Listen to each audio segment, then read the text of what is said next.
¿Por qué pasa eso? Bueno, si eres tímido, sueles tener miedo a atraer la atención. Miedo a que la atención se convierta en alguna forma de desaprobación o crítica. Si alguien te criticara o desaprobara, tu imagen mental de quien tú eres se vería dañada. Esa imagen es el ego. Una persona tímida prefiere mantenerse al margen para que la idea que tiene de sí misma no se vea amenazada. O una persona tímida no dirá nada en una determinada situación por miedo a perder parte de su ego. Y esto se confunde a veces con una persona que no tiene ego, pero es simplemente que esa persona tiene miedo a perder parte de su ego. En su interior, la persona tímida o la persona que sufre de un complejo de inferioridad alberga un deseo no expresado de sentirse superior. Y en el interior de esa persona que actúa creyéndose superior a los demás, existe un miedo a sentirse inferior. Por lo que toda su personalidad intenta compensar ese miedo oculto a sentirse inferior. Detrás de cada concepto positivo de uno mismo existe el miedo a no ser lo suficientemente bueno, o de ser más importante o mejor que los demás. ¿Y qué papel juega aquí la autoestima? ¿Qué es la autoestima? Bueno, lo primero es la autoestima del ego, la cual, como hemos visto, siempre tiene el miedo a verse amenazada. Siempre intenta compensar ese miedo que uno no sea lo suficientemente bueno o de fracasar. Así que necesitas representar el papel de ser importante para compensar el miedo a fracasar. Eso es lo que el mundo llama tener un nivel alto de autoestima. Pero en realidad es decir, es un gran ego.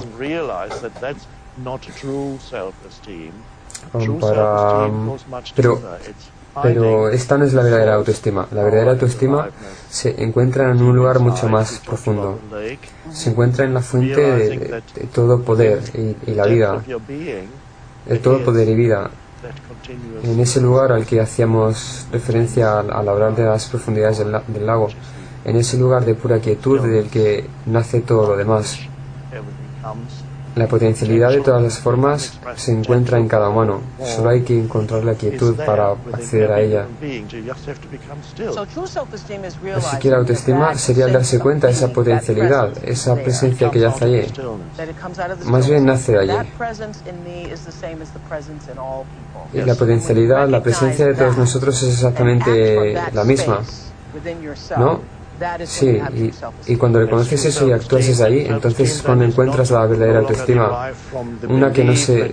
Esa que no se deriva de una creencia de que tú eres mejor que los demás. Y así no te apegas a las etiquetas o los papeles que representas. Por lo que no te sientes herido cuando alguien te critica, que es el ego el que se lo toma todo personal.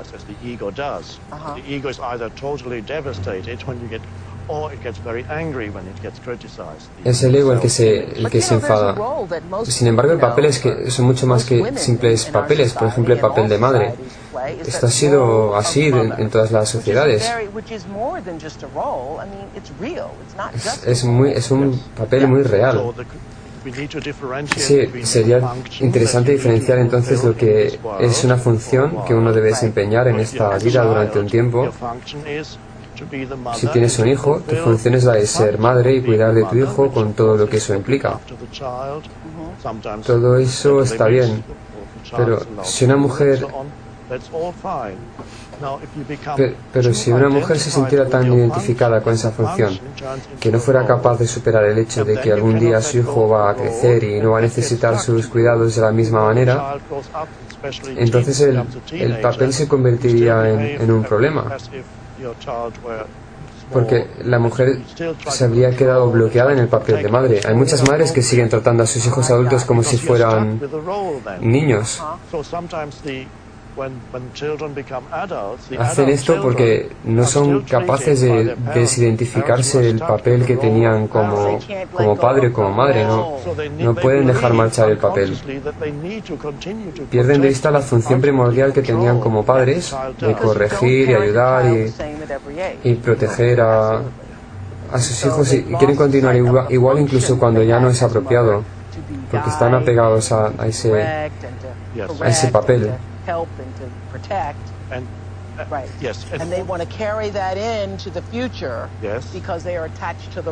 Derivan un sentimiento se sienten completamente identificados con el papel y no saben quiénes son cuando sus hijos crecen.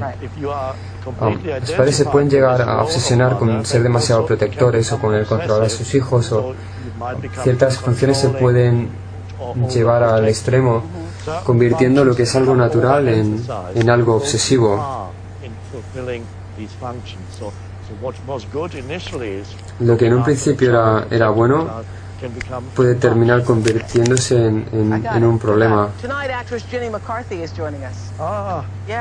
Hoy vamos a tener a la actriz Jenny McCarthy vía Skype. ¿Sabes que escribí tu nombre junto a un párrafo del libro cuando lo estaba leyendo? Porque en la página 104, Eckhart dice que cuando miras a tu hijo, cuando lo escuchas, lo abrazas o le ayudas con algo, necesitas estar completamente alerta o en quietud, completamente presente, sin querer que ninguna otra cosa sea diferente a lo que es en ese momento, simplemente disfrutando ese momento con tu hijo sin querer que sea diferente. Me acordé de ti al leer ese párrafo porque me recordó mucho lo que habías hablado sobre la función de ser madre en tu propio libro. Sí, totalmente. Bueno, ya sabes que leí el libro cuando fue publicado y esto fue precisamente una de las cosas que más me llamó la atención, el darme cuenta de que cuando estuviera con Evan, su hijo es autista, todo lo que necesitaba era simplemente estar con él. Nuestra relación mejoró muchísimo al hacer yo esto. Se creó un lazo de amor y Evan, mi hijo, lo notaba, aunque no pudiera hablar para decírmelo, aunque el niño no pudiera hablar.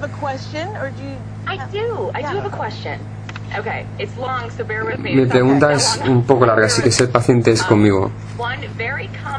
Una emoción muy común que yo he experimentado de manera personal y que he visto en muchas otras madres es la emoción que se llama culpa. Las madres de hoy en día la experimentan de diferentes maneras. Voy a explicar 3 diferentes versiones que estoy segura que muchas madres que nos están escuchando han sentido alguna vez. La primera es la culpa de la madre que trabaja de 9 a 5 y tiene que dejar a su hijo con una cuidadora. La segunda es la de la madre que se queda en casa pero se siente culpable porque se aburre de jugar con sus hijos todo el día. Es porque llega un momento en que te cansas y te sientes culpable por no querer seguir jugando. Y la última es un tipo de culpa que sienten las miles de madres que tienen niños con autismo.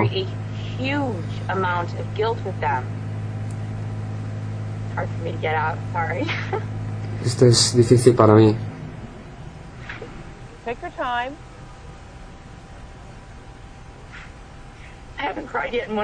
No he llorado en una entrevista todavía, lo siento. Un sentimiento de culpa, como si de algún modo tuviéramos la culpa de que nuestro hijo sea autista. Así que mi pregunta es, ¿puedes ayudarnos a ver las cosas desde otra perspectiva para poder librarnos de toda esta cantidad de culpa que acarreamos como madres?